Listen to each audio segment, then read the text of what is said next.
Highway number 74 पर रात के करीब 12:30 बजे थे। सड़क लगभग सुनसान थी। कभी कभी दूर से किसी ट्रक की हेडलाइट अंधेरे को चीरती हुई निकल जाती, फिर सब कुछ फिर से शांत हो जाता। हाईवे से थोड़ा हटकर एक पुराना, टूटा हुआ घर खड़ा था। घर के पीछे एक छोटा सा तालाब था, जिसका पानी हमेशा अजीब तरह से काला दिखाई देता था। घर से कुछ ही दूरी पर एक पुरानी रेलवे लाइन भी गुजरती थी। आसपास के लोग उस घर के पास रुकना भी पसंद नहीं करते थे। एक रात 3 दोस्त, रोहित, समीर और विवेक, उसी रास्ते से गुजर रहे थे। अचानक उनकी कार उसी घर के सामने बंद हो गई। लगता है इंजन में दिक्कत हो गई, रोहित ने कहा। बारिश शुरू हो चुकी थी, इसलिए वे तीनों उस पुराने घर के बरामदे में जाकर खड़े हो गए। दरवाजा आधा खुला था और हवा के साथ क्रीक क्रीक की आवाज कर रहा था। जैसे ही वे अंदर गए, उन्हें एक अजीब सी सीलन और सड़े पानी की गंध आई। समीर की नजर अचानक फर्श पर पड़ी। वहां गीले पैरों के निशान बने हुए थे, जैसे कोई अभी अभी तालाब से चलकर अंदर आया हो। तभी दूर से ट्रेन की सीटी सुनाई दी। रेलवे लाइन पर कोई ट्रेन गुजरने वाली थी। उसी पल घर के अंदर वाले कमरे से भीगे कदमों की आवाज आने लगी। ठप ठप ठप।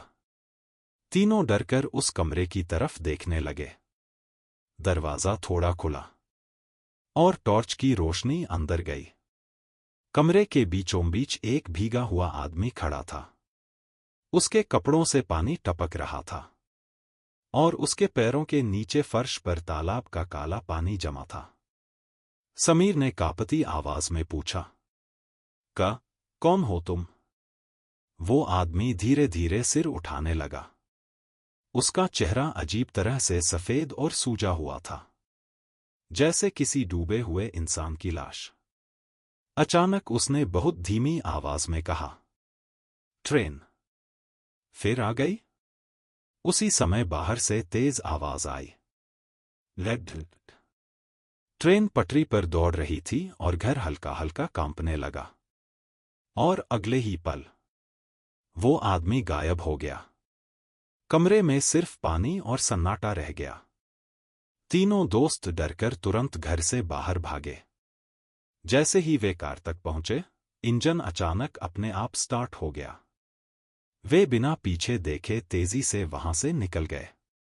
अगले दिन उन्होंने पास के ढाबे वाले से उस घर के बारे में पूछा। ढाबे वाला धीरे से बोला, 10 साल पहले एक आदमी की बेटी उसी रेलवे ट्रैक पर ट्रेन से कटकर मर गई थी। वो उसे बचा नहीं पाया।